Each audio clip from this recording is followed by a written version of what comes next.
नमस्कार, अजय चतुर्वेदी। आज हम इस वीडियो में बात करेंगे यूजीसी एक्ट की।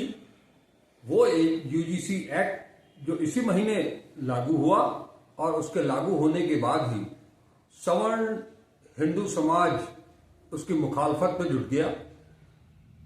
चारों तरफ यूनिवर्सिटी हो, कॉलेज हो, यहां तक कि कुछ उत्तर प्रदेश के प्रशासनिक अधिकारी इसे लेकर के इस्तीफा तक दे दिए। लेकिन इसी बीच बनारस हिंदू यूनिवर्सिटी के एक छात्र नेता मृत्युंजय तिवारी समेत कई लोगों ने सुप्रीम कोर्ट में याचिका दायर की इस एक्ट के खिलाफ। सुप्रीम कोर्ट का फैसला आ चुका है। सुप्रीम कोर्ट के फैसले के तहत फिलहाल इस पर रोक लगा दी गई है। अगली सुनवाई 19 मार्च को होनी है। लेकिन इस बीच एक चीज मैं आप सबके सामने स्पष्ट कर देना चाहता हूं कि ये जो एक्ट बना, इसका प्रारूप अक्टूबर में आया। उसके बाद ज्वाइंट पार्लियामेंट्री कमेटी जेपीसी ने इसकी समीक्षा की, अपनी संस्तुतियां दी और उस जेपीसी के अध्यक्ष थे कांग्रेस नेता दिग्विजय सिंह। तमाम विरोध प्रदर्शन के बीच में दिग्विजय सिंह ने एक बड़ी बात कही है कि जो संस्तुतियां जेपीसी ने दी थी उन्हें यूजीसी ने और सरकार ने हटा दिया है। मुख्य बात यह थी कि ये जो एक्ट है, इसमें पहले से जो एक्ट था यूजीसी का 2012 का, उसमें SC/ST के लिए ये सारी सुविधाएं प्रदान की गई थी कि उनके साथ कोई भेदभाव न हो।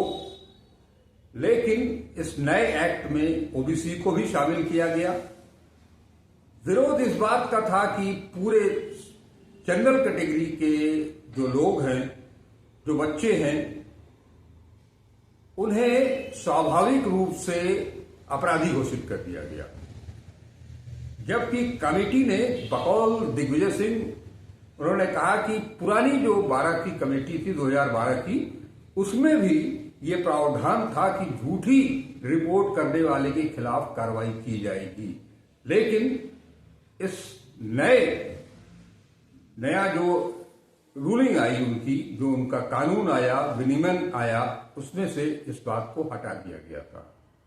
ऐसे में सवर्ण लोगों का विरोध प्रदर्शन स्वाभाविक था। इसी मुद्दे पर आज हम चर्चा करेंगे। हमारे साथ हैं कांग्रेस के प्रवक्ता संजीव सिंह जी।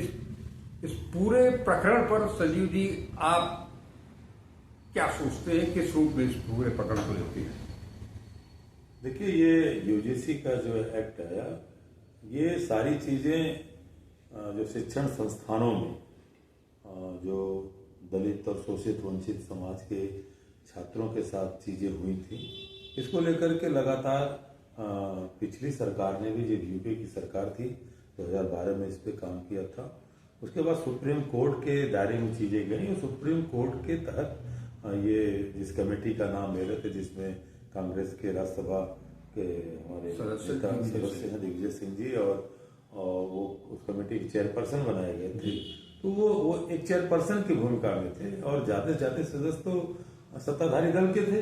जिसमें सांसद बासुरी स्वराज थी, जिसमें सांसद संबित पात्रा जी थे और विपक्ष के भी थे। तो ऐसा नहीं है कि दिग्विजय सिंह पे ठीकरा फोड़ा जाए। और दिग्विजय सिंह ने ये कहा कि पूरी उस कमेटी ने जो प्रस्ताव बना करके दिया था, उसको तो अलग कर दिया गया। बिल्कुल। और वो इन्हीं सब चीजों को देख करके किया गया था कि शैक्षणिक संस्थानों में कोई जातिगत छात्रों में व्यवस्था न फैले, ये सब चीजें न हो। तो वो चीजें दरकिनार करके धर्मेंद्र प्रधान जी का जो शिक्षा मंत्रालय है, यूजीसी ने मिलकर के एक नया रेगुलेशन जारी किया। और बिल्कुल अगर सरकार को अगर इस बात पे गुंजाइश अगर नहीं है कि वो गलत बोल रहे हैं, या सरकार अगर चाहती है कि दिग्विजय सिंह की कमेटी का रिपोर्ट तो सब जनता के सामने रखे, बिल्कुल इसको रखना चाहिए धर्मेंद्र प्रधान को। अगर ऐसी बात दिग्विजय सिंह गलत करें तो वो रिपोर्ट रख दे, क्योंकि उसमें केवल एक दिग्विजय सिंह तो है नहीं, सारी कमेटी के सदस्यों की सहमति से सारी चीजें होती है। और पूरी कमेटी वो लोग बीएचयू तक भी आए थे, पूरे देश के तमाम यूनिवर्सिटीज कॉलेजेस में गए। दूसरी तरफ ये है कि भारतीय जनता पार्टी का एक दोमुहा चरित्र सामने आ गया। दोमुहा चरित्र ये सामने आ गया कि जो भारतीय जनता पार्टी, जिसके नेता, जिसके प्रधानमंत्री माननीय नरेंद्र मोदी जी कहते हैं कि सबका साथ सबका विश्वास, उसके बाद योगी आदित्यनाथ जी कहते हैं, मोदी जी भी कहते हैं कि कटोगे तो बटोगे, 80-20 की राजनीति है। तो कम से कम भारतीय जनता पार्टी का जो वोटर है, समर्थक वोटर है, वो अब तो समझ गया होगा। क्योंकि ये लोग पहले कागज मांग रहे थे CNRC के नाम पे, तो मुसलमानों को बांटा। फिर उसके बाद आपने देखा कि मतदाताओं के प्रक्रिया में SIR के नाम पे फिर कागज मांगना शुरू किया। तो अपने ही देश के लोगों में फिर से एक दूसरी NRC लागू की, जहां इनका जो वोटर नहीं था उनके वोट के काटने की प्रक्रिया चली। 6.5 करोड़ से ज्यादा वोट 9 राज्यों में बिहार के चुनाव के बाद कट रहे हैं। उत्तर प्रदेश के मुख्यमंत्री स्वयं कह रहे हैं कि नए मतदाताओं को लेकर के वोट उत्तर प्रदेश में 16 करोड़ समथिंग होना चाहिए, लेकिन भाई 12 करोड़ समथिंग आ रहे हैं। तो ये सारी चीजें और वोट काटने का, तो आपने लोगों का एक जो संवैधानिक अधिकार था, मत का अधिकार था, उसको काटने का काम किया। उसके बाद आप सीधे कहां गए, दलित और पिछड़ों को लेकर के अगड़ों की लड़ाई कराने लगे। तो आप कम से कम किसी को आप छोड़ नहीं रहे। और ये इसलिए किया गया क्योंकि आप सबने देखा अभी कि सनातन धर्म पे, जो सनातन धर्म के सबसे श्रेष्ठ और सबसे सर्वोच्च पद पे कोई होता है, तो हम उसको अपने शंकराचार्य को मानते हैं। जो संविधान के तहत, जो हमारे वेदों, 4 वेद हैं, चारों वेदों के अनुसार 4 पीठ बनी हुई है। जिस तरह से शंकराचार्यों का लगातार अपमान, अब तो हद हो गई कि शंकराचार्य को कालनेमी बोला जा रहा है। और ऐसा व्यक्ति बोल रहा है जो खुद एक धार्मिक पीठ से आता है, जो नाथ संप्रदाय से जो व्यक्ति आता है और उत्तर प्रदेश का मुख्यमंत्री है, जो संविधान की शपथ लेता है, वो भूल गया कि धर्मगुरु नहीं था, वो संविधान की शपथ लेकर के उत्तर प्रदेश का मुख्यमंत्री, जनता का प्रतिनिधि है, वो सबका है। यानी जब आप संविधान की शपथ लेते हैं तो किसी एक धर्म विशेष के व्यक्ति नहीं रह जाते। लेकिन जो भाषाएं रही, जो चीजें थी, और उस व्यक्ति ने हमने देखा कि प्रयागराज में शंकराचार्य के साथ जो अपमान किया, वो तो अपने धर्म के साथ भी न्याय नहीं किया। तो इन सारी चीजों को देखते हुए जो UGC का ये जो अभी एक्ट आया, जिसको भी सुप्रीम कोर्ट ने स्टे किया है, तो मैं इस चीज को कहना चाहता हूं कि पहली बात की जो सामाजिक न्याय की लड़ाई है, और मैं अपने उन सवर्ण साथियों से भी कहूंगा जो लगातार भारतीय जनता पार्टी के अंधभक्त बनकर के उनके मुरीद बने थे, अब आंखें खोल लें। क्योंकि हम जिस सवर्ण समाज के लोग हैं, मैं उनसे भी कहना चाहता हूं, मैं भी उसी समाज से आता हूं। इसी सवर्ण समाज ने मर्यादा पुरुषोत्तम भगवान राम को दिया। राम के नारे लगाने से आप राम भक्त नहीं हो जाओगे। मर्यादा पुरुषोत्तम भगवान राम ने माता सबरी के, भिलनी के जूठे भेड़ को खाया, निषाद राज के साथ दोस्ती की, और उनके साथ और किसी देश के राजा महाराजा अन्याय और असत्य के प्रतीक रावण से लड़ने नहीं गए। जंगल के जो आदिवासी थे, रीछ भालन भानु थे, तो एक जो उनका सामाजिक न्याय का दायरा था, और यहीं से निकल करके गौतम बुद्ध आए, महावीर आए, और आने वाले दिनों में आगे चलकर देखिए कि जहां पे हमारे बीच में राष्ट्रपिता महात्मा गांधी आए, डॉक्टर राम मनोहर लोहिया आए, VP सिंह आए, चंद्रशेखर आए, अर्जुन सिंह आए, तमाम ऐसे लोग आए। तो वो सामाजिक न्याय के पक्षधर थे। ज्ञानेश्वर मिश्र जी आए, और तमाम मैं समझता हूं कि आचार्य नरेंद्र देव आए, ऐसे और भी नाम हैं। तो ये लोग क्या कर रहे थे? तो मुझे लगता है कि जो हमारे साथी हैं, वो कम से कम अपने ही समाज के इन महापुरुषों के, जिनको अपना आदर्श मानते हैं, वो उस समय लड़ते थे जब ये समाज इतना जागरूक नहीं था। और किसकी लड़ाई लड़ रहे थे?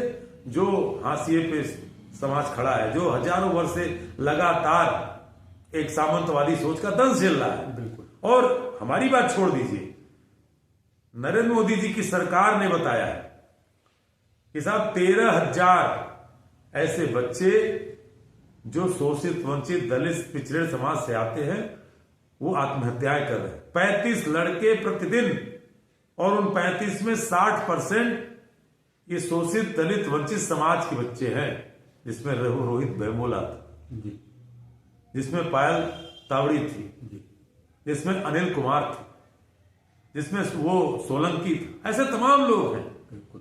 तो क्या इनके लिए न्याय की बात करना क्या गुनाह है क्या? और मैं इस चीज को कहता हूं कि ठीक है, 2012 के एंड को लेकर के सुप्रीम कोर्ट ने कहा कि अभी वो जारी रहेगा। हाँ, उसमें सुप्रीम कोर्ट उसमें उस एक्ट में एक ही चीज थी कि अगर आप किसी पे आरोप लगाते हैं और आरोप गलत होता है तो आपके ऊपर भी जुर्माना लगेगा।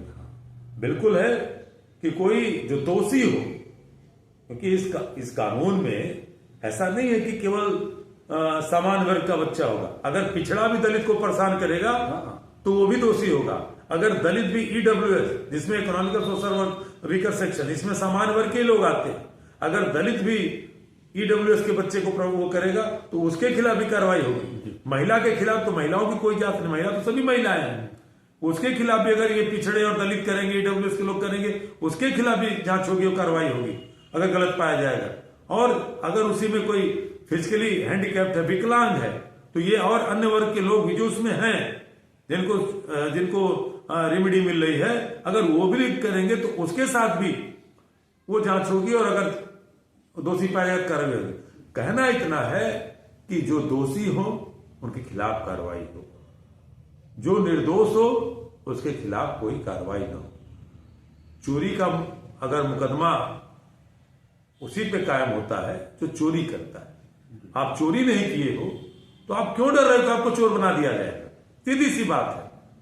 हम भी यूनिवर्सिटी से आए, मैं भी इलाहाबाद यूनिवर्सिटी का प्रोडक्ट रहा हूं, तमाम ऐसे हमारे छात्र साथी रहे जो हमारे समान वर्ग के भी थे, आज भी हैं, पिछड़े और दलित बैकवर्ड हैं, वो कहीं किसी सरकारी नौकरियों में है, प्राइवेट अपना काम कर रहे हैं, हमने भी देखा। लेकिन ये आग किसकी लगाई थी? ये भारतीय जनता पार्टी आरएसएस के नेताओं की लगाई थी। अब सुप्रीम कोर्ट से स्टे मिलने पे सब अपना सीधा चौड़ा कर रहे हैं, और यही नौजवान जब सड़कों पे था, इन्हीं का जो वोटर था जो लगातार आपत्तिजनक भाषा और गालियां दे रहा था, तब ये कहां थे? इसमें एक चीज कहना चाहूंगा, जो अभी आपने आखिरी में उदाहरण दिया, वो मुझे याद आता है। ये प्रकरण ठीक वैसे ही लगता है जैसे कि आज से 8 साल पहले जीएसटी लागू किया उन्होंने अनियमित तरीके से, और उसके बाद जब उनको 7 साल 8 साल के बाद ये पता चला कि ये गलत है, इससे जो है वो तमाम तरह की दिक्कतें आ रही हैं, तो उसको वापस लिया और उसके बाद फिर से लगाने लगे कि हमने तो इसको हटा दिया। एक चीज। दूसरी चीज मैं ये कहना चाहता हूं कि विश्वविद्यालय शिक्षण संस्थाओं में जो किसी के साथ कोई भेदभाव न हो, इसके लिए ये कमेटी ले आई गई। क्या इस कमेटी में मुस्लिमों को शामिल किया गया? क्या इस कमेटी में सिखों को शामिल किया गया? क्या इस कमेटी में ईसाइयों को शामिल किया गया? क्या इनके साथ कोई भेदभाव शिक्षण संस्थाओं में नहीं होता है? अभी हाल के दिनों में हम लोगों ने देखा है 25 दिसंबर से लेकर के 31 दिसंबर तक के कि किस तरह से ईसाइयों के ऊपर हमले किए गए, चर्च के सामने किस तरह से नौटंकी की गई, यूनिवर्सिटीज में, कॉलेज में जो लड़के अपना त्योहार मना रहे थे उनके साथ जो है वो किस तरह से छीटाकशी की गई। मुस्लिमों के साथ आम दिनों में भी लगातार उनके साथ भेदभाव अपनाया जा रहा है। बाकायदे इसमें कहने में कोई गुरेज नहीं है कि सत्ता प्रतिष्ठान के द्वारा उनको प्रमोट भी किया जा रहा है। बिल्कुल बिल्कुल। ऐसे में सिख हो, ईसाई हो, मुस्लिम हो, यहां तक कि दक्षिण भारत और उत्तर भारत, दक्षिण भारत के बच्चे जो यहाँ उत्तर भारत के यूनिवर्सिटीज में आकर के पढ़ते हैं, कॉलेजेस में आकर के पढ़ते हैं, उनके साथ भी भेदभाव होता है। आपने ये भी देखा होगा कि जब पुलवामा का, पहलगाम का जो की घटना हुई, उसके बाद से तमाम जो देश भर में कश्मीरी छात्र पढ़ रहे हैं उनके साथ किस तरह का व्यवहार किया गया।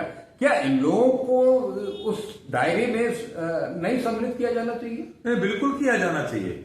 मैं बहुत उचित सवाल आपका है कि अगर इस तरह की बात छात्र और दलित, शोषित, वंचित, पिछड़े वर्ग के छात्रों के साथ, विकलांग और महिला जो है उनके साथ कोई इस तरह की चीज ना हो, जिसके जो अभी आंकड़े हैं कि 13,000 छात्र लगातार आत्महत्या करते हैं, जिसमें 60% इन्हीं समाज के लोग आते हैं, तो क्या उसमें सिख नहीं आता? मुसलमानियत। और ये सरकार तो पिछले 12 साल से, जिस सरकार का मुखिया कहता है कि हम कपड़े से पहचान लेते हैं जी, जिस सरकार का मुखिया कहता है कि मुसलमान तुम्हारे फलाना चीज को उठा ले जाएंगे, तो ये और सबसे बड़ी बात क्या है कि जहर घोलने का काम इस सरकार ने इतना नहीं किया। जम्मू कश्मीर में नीट के द्वारा एक मेडिकल कॉलेज में 50 सीटों में वो कंपटीशन के थ्रू वो 42 मुसलमान बच्चे आ जाते हैं, तो बताइए उस कॉलेज की मान्यता समाप्त कर दी जा रही है। कहां था वो शिक्षा मंत्रालय धर्मेंद्र प्रधान जी का, और वहां पे ताली बजाई जा रही है कि साहब 42 मुसलमान आ गए, बंद हो गया।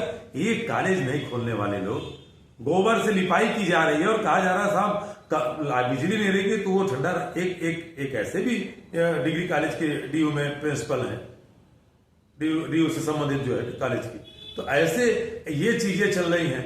आप उसमें सिख को नहीं पूछोगे, आप मुसलमान को नहीं पूछोगे, क्रिश्चियनों को लेकर के लगातार उनका एकमात्र त्योहार होता है 25 दिसंबर को, बड़े दिन का। हम तो पाकिस्तान को आतंकवादी देश कहते हैं, अफगानिस्तान को कहते हैं तालिबानी, वहां ऐसी घटना सुनने को नहीं मिली। लेकिन हमारे देश में उनके चर्च में जाकर के आप हनुमान चालीसा पढ़ोगे, उनके चर्च में जाकर के साहब उनका फेस्टिवल नहीं मनाने दोगे। कौन लोग हैं क्या बताना पड़ेगा। इन लोगों को मैं इसलिए कहना चाह रहा हूं कि जब भारतीय जनता पार्टी के वो वोटर, वो सपोर्टर, जब इनको लगा कि इसके द्वारा हमारे हित की हानि हो रही है, तब इनकी आंखें खुल गई। आपको तब समझ में नहीं आता कि एक मुसलमान नौजवान अपने क्लास के लड़कों और लड़कियों के साथ मिलकर के बर्थडे सेलिब्रेट कर रहा है, तो बरेली में एक लफंगा पहुंच के कहता है कि वो लड़की क्या है, वहां पे पता चलता है वो मारपीट करता है। और उसके बाद योगी आदित्यनाथ जी को लेकर के कहता है कि आप बचाइए मुझे, मैं तो हिंदुत्व की रक्षा के लिए गया था। तो ये कौन लोग हैं, इनको कौन आगे प्रश्न देता है। केवल सवाल इस बात पे होगा कि साहब इसमें सवर्ण जो है पिस जाएगा, सवर्ण जनजातीय हो जाएगा। तो मैं उन्हीं अपने सवर्णों से, अपने उन्हीं भाइयों से, दोस्तों से कहना चाहता हूं कि इनके बारे में क्या कहना है। आपके बगल में बैठने वाला बच्चा, ऐसा तो नहीं होगा यूनिवर्सिटी में कि आपके बगल बैठने वाला जो है कोई मुसलमान न बैठे, कोई सिख न बैठे, कोई दलित न बैठे। अगर आप सामाजिक न्याय के इस सोच को मजबूत करना चाहते मेरे नौजवान साथियों, तो क्या इस सोच के साथ आप चलोगे कि कल आप क्लास में बैठिए तो कहीं नहीं साहब ब्राह्मण, ठाकुर, भूमियार और कायस्थ और बनिया एक तरफ बैठेंगे, और उधर जो चमार बैठेगा, उधर जो यादव बैठेगा, उधर पासी बैठेगा, और उधर मुसलमान बैठेगा, उधर क्रिश्चियन बैठेगा, उधर सिख बैठेगा। ये जो सोच है, ये सोच आपको दिलाई जा रही है। इसी सोच से हम आपको बराबर चिंतित होकर के आगाह करते थे कि जिस दिन ये आग आप पे जाएगी तब आपको दर्द मालूम चलेगा। और ये वही सरकार है जिसने आपको ऊपर हमला किया तो आप उद्वेलित हो उठे। आप, क्योंकि छात्रों की कोई जात नहीं होती। मैं यूनिवर्सिटी का स्कॉलर रहा हूं, छात्र की एक जात है। और हम लोग बार बार कहते थे कि जिस ओर जवानी चलती उस ओर जमाना मुड़ता। तो जवानी किसकी चलती है? जवानी सवर्ण की नहीं चलती, केवल दलित की नहीं चलती, अल्पसंख्यक की नहीं चलती, बैकवर्ड की नहीं चलती। जाति एक है, छात्रों की जात एक है। और जब जब छात्र एक रहा है तो एक से एक गंभीर सत्ता ने उसके सामने घुटने टेके। ये सरकार पहले आपको फूल के झाड़ पे चढ़ा करके मुसलमान को बताया कि साहब ये मुसलमान जो है हमारा सगा नहीं है। उसके बाद आपको उनसे नफरत सिखाई। उसके बाद आपको 80-20 का नारा दिया। फिर आपको बटेंगे तो कटेगा नारा दिया। और आज वही लोग आपको छांटने पर लग गए। और आज आप निरीह समझने लगे अपने आप को। आप चुप होकर के आपको लगा कि अरे हम जिनको वोट दे रहे थे वो कहां है, वो भाजपा के विधायक कहां थे, सांसद कहां थे। तमाम ऐसे मीडिया के चैनल के हमारे हमने कैमरा मैन देखा, तमाम ऐसे पत्रकारों को देखा, मुंह पे माइक लगा रहे हैं तो घूमे होकर चले जा रहे हैं। तो इन लोगों के उस नफरती सोच से, क्योंकि ये हिंदुस्तान कभी बनाने की सोचे नहीं।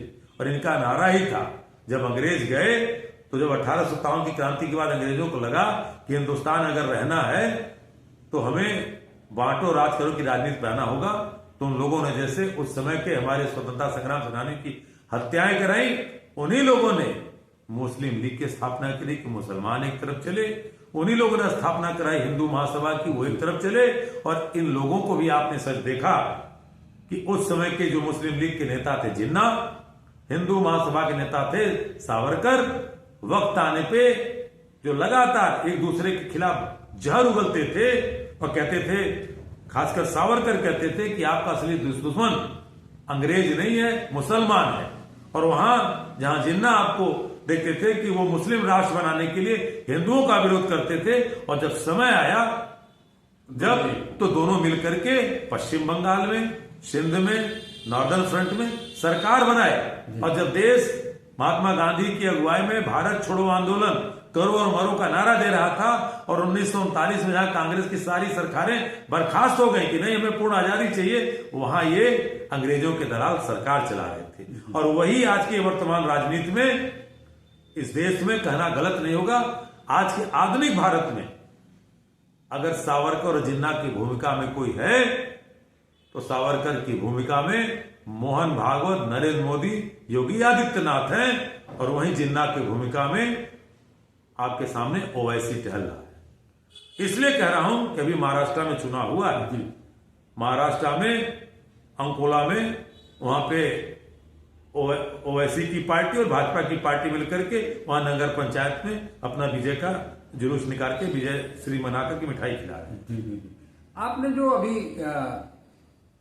बांटने की बात की, कक्षाओं में अलग अलग जातियों के हिसाब से सीट की बात की, आज सुप्रीम कोर्ट ने भी एक बात कही है जी कि हम क्या अमेरिका की तरफ रास्ते पर जा रहे हैं जहां श्वेत और अश्वेत कॉलेजेस और स्कूल अलग अलग होते हैं, इस तरह का बंटवारा आप चाहते हैं। और दूसरी चीज मैं आपसे एक चीज और पूछना चाहता हूं, ये एक चर्चा बहुत तेज है कि ये जो कवायद की गई है ओबीसी को उसमें जोड़ करके उनको आरक्षित करने की, उनको भेदभाव से मुक्त करने की, ये कहीं ना कहीं कांग्रेस की, राहुल गांधी की जाति जनगणना के पीछे जो उनकी सोच थी वहां तक तो ये पहुंच नहीं सके, लेकिन उसको कैसे डैमेज किया जाए। और ओबीसी, क्योंकि प्रधानमंत्री खुद भी कहते हैं कि हम ओबीसी से हैं, तो उन ओबीसी को अपने पाले में ले आने की कोशिश की गई, दलितों को अपने पाले में ले आने की कोशिश की गई, क्योंकि ये वो देख चुके थे कि 2024 में का जो परिणाम आया उसमें दलित हो, ओबीसी हो, इन लोगों का रुख किस तरह से रहा और किस तरह से उन्होंने उत्तर प्रदेश, महाराष्ट्र और समूचे भारत में भारतीय जनता पार्टी को उनकी जमीन दिखाई। देखिए, भारतीय जनता पार्टी जो आरएसएस की नफरती सोच का मॉडल है, वो जनसंघ रही हो या 1980 से भारतीय जनता पार्टी बनी हो या उसके जो भी अभी अनुसांगिक संगठन है, व्यक्ति और विचार वो एक ही रहते हैं, संस्थाओं का नाम बदलते हैं। और इनको लेकर के लगातार जब संसद से लेकर सड़क तक कांग्रेस पार्टी, हमारे नेता राहुल गांधी जी ने एक पदयात्रा की, भारत जोड़ो पदयात्रा की।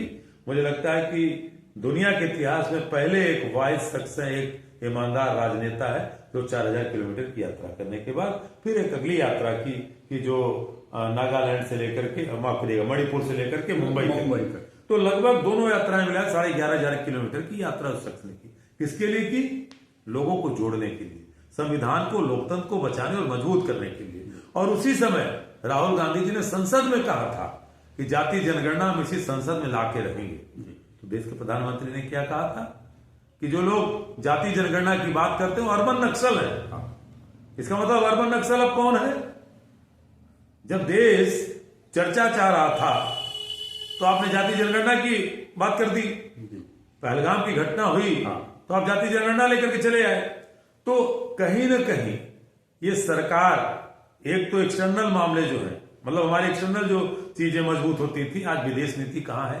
हाशिए पे है। जिस बांग्लादेश का निर्माण हमने कराया पाकिस्तान से अलग करा करके, वो बांग्लादेश हम पे अटैक करने के लिए पाकिस्तान से असलहे खरीद रहा है। ये स्थिति है हमारे यहाँ देश की, हमारे जो हमारी विरासत थी या हमारी विदेश नीति मजबूत थी। दूसरी तरफ इकोनॉमिकल कंडीशन कहाँ है कि एक सामान्य व्यक्ति आज अपने घर में बहन बेटी की शादी के लिए वो एक मंगलसूत्र भी खरीद करके सोने का नहीं दे सकता। यहाँ पे सोने का दाम चला गया है। और जो लोग कहते थे डॉलर के दाम बढ़ता है, रुपए का दाम गिरता है, तो किसकी इज्जत गिरती, मुझे लगता है भाजपा के कार्यकर्ता इसका जवाब दे देंगे। आज कहाँ है? आप सोने के मंगलसूत्र की बात कर रहे हैं। हालत तो ये हो गई है कि आज आप किसी को तोहफे के तौर पर बिछिया और पायल तक चांदी का नहीं मैं तो इसलिए कह रहा हूँ कि एक गरीब भी अपनी बेटी को मंगलसूत्र देना चाहता है। मैं इसलिए कह रहा था, वो तोहफा दौर की बात है, क्योंकि हमारे जो परंपरा में मंगलसूत्र का बड़ा वो रहता है। जैसा मंगलसूत्र, गरीब भी अपनी बेटी को मंगलसूत्र नहीं दे सकता। तो महंगाई कहाँ पे है? दूसरी तरफ मनरेगा जो ग्रामीण मजदूरों को, जिसका आपने मजाक उड़ाया था, संसद में कहा था कि कांग्रेस ने 65 सालों में तो गड्ढा खोलने को विकास माना, और मैं कांग्रेस के इस जो है असफलता के स्मारक को ढोल बाजे के साथ बजाऊंगा। और आपने देखा कि जब देश के कोने कोने से लोग जब कोरोना की महामारी में अपने गांव वापस आए, तो यही मनरेगा ही था कि लोगों को रोजगार दिया था, लोग घर छोड़ के नहीं गए। तो आपने मनरेगा की हत्या कर दी। तो कहने का मतलब, ये सरकार हर जगह आप लाए थे। आज स्वास्थ्य की स्थिति क्या है कि 41% जो मोदी जी के विभाग में जो स्वास्थ्य के कार्ड बने थे वो आयुष्मान, वो गलत पाए गए। दूसरी तरफ आपने देखा कि स्किल इंडिया के नाम पे क्या पाया गया कि साहब सीधे सीधे 95% फर्जी खातों में पैसा गया, जिसको सीएजी लेके आए। सीएजी तो कांग्रेस की नहीं है, स्वास्थ्य को लेकर के, रोजगार को लेकर के। तो कहने का मतलब है कि ये सरकार इंटरनल से लेकर के एक्सटर्नल हर मामले में फेल। और ये जहां से आरएसएस से भारतीय जनता पार्टी का जन्म हुआ, नफरत की राजनीति से, उसी को बोते बोते अभी थक चुके हैं। अब किधर जाएं? तो अब इनको लगा कि इस बीज को बोया जाए। और राहुल गांधी जी ने जब रोहित बोमिला की, उस बच्चे ने जब आत्महत्या की, हैदराबाद यूनिवर्सिटी के स्कॉलर ने, उसकी जो अम्बेडकर जी की प्रतिमा को लेकर के जब वो अपने हॉस्टल से निकाला गया, तो उसकी चिट्ठियां पढ़ने के बाद आज भी मेरे साथ में तो बिल्कुल मैं बेहोल हो जाता हूं कि क्या इतने हम लोग, जिस देश में हम गाय को माता कह सकते हैं, कहें, लेकिन इंसान को इंसान नहीं समझ सकते। इतनी हमारी मानवता गिर चुकी है। तो हमारे नेता राहुल गांधी ने कहा कि हर स्टेट में रोहित वेमुला एक्ट बनना चाहिए जी, जिससे इस तरह के, भारतीय जनता पार्टी आज उसी नक्शे कदम पे चल रही है। इनको डर इस बात का है कि 2024 में नरेंद्र मोदी को अगर चुनावी बेईमानी न की होते, हम नहीं कह रहे हैं, तमाम रिटायर्ड आईएएस एसोसिएशन के लोगों ने कहा कि 116 सीटें बेईमानी से भारतीय जनता पार्टी जीती है, और 116 को घटा दीजिए तो जो हमारा आंकड़ा था वह मुश्किल से भाजपा 100 के आसपास पहुंचने वाली थी। तो कहीं ना कहीं इनकी सरकार बची है, और ये इस चीज को लेकर के आए हैं। तो दलित और पिछड़ों के लिए ये कहीं से भी मुझे लगता है कि उनके हित की चिंता नहीं करते थे। अभी जो सुप्रीम कोर्ट से स्टे हुआ है, अब भाजपा के नेता, विधायक, सांसद, अब उनकी जो है थोड़ा ट्विटर पे और उनकी भाषा पढ़ लीजिए। 3 दिन तक गूंगे बने थे।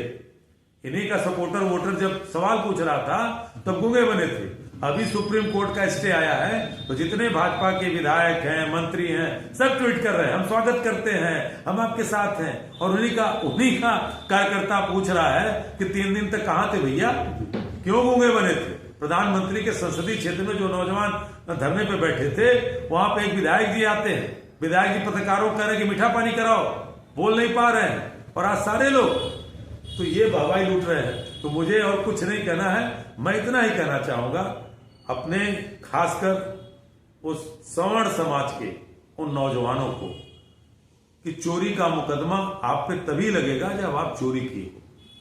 जब आप चोर नहीं हो तो ऐसे मुकदमों से मत डरिए।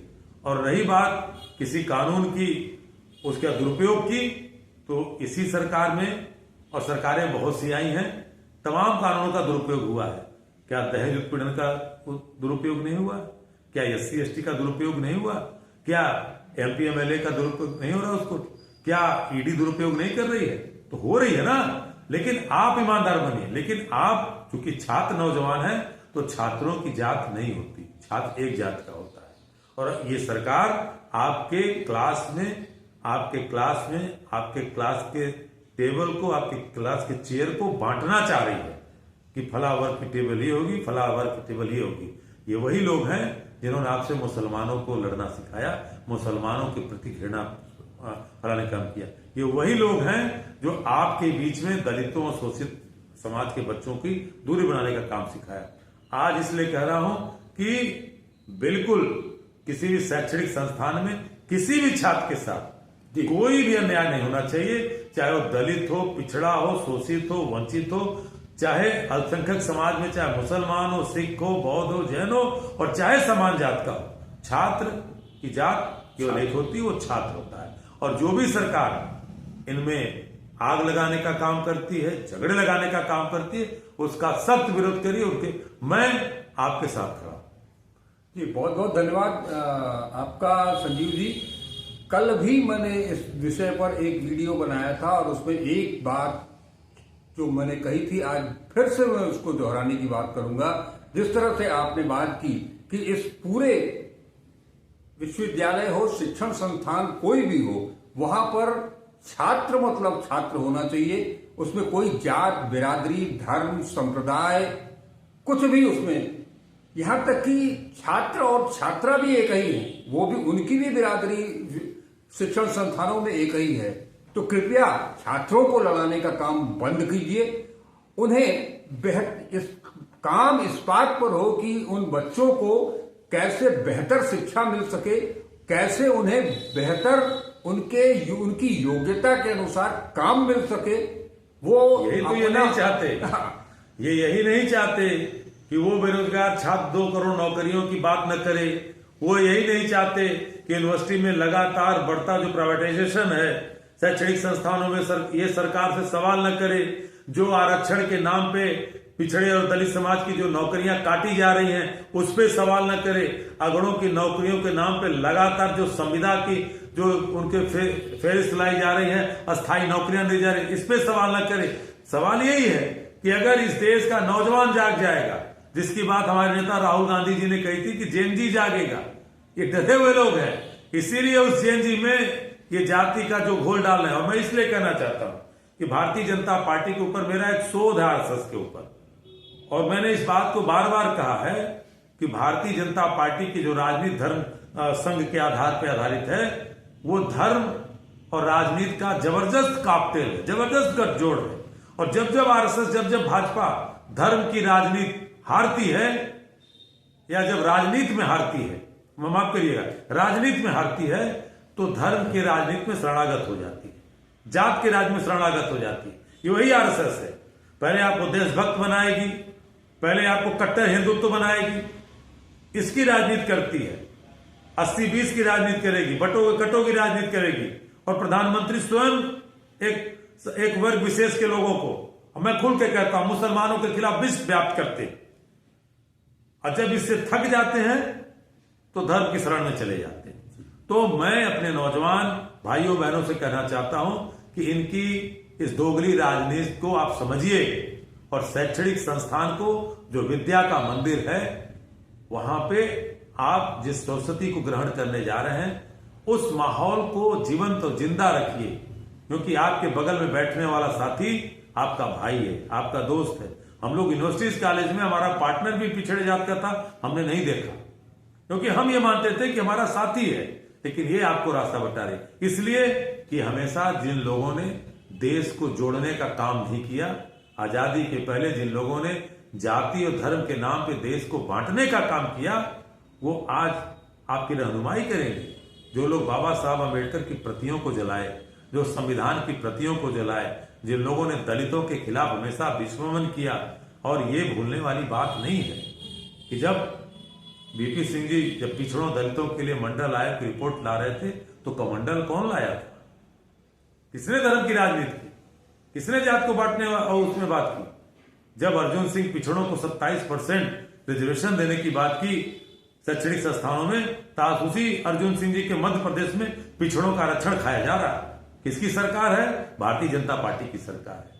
ये वो लोग हैं, इनके दोहरे चरित्र को आप समझिए। ये हमेशा फूट डालो, बांटो, राज करो की राजनीति करते हैं। इनका अब जाने का समय आ गया।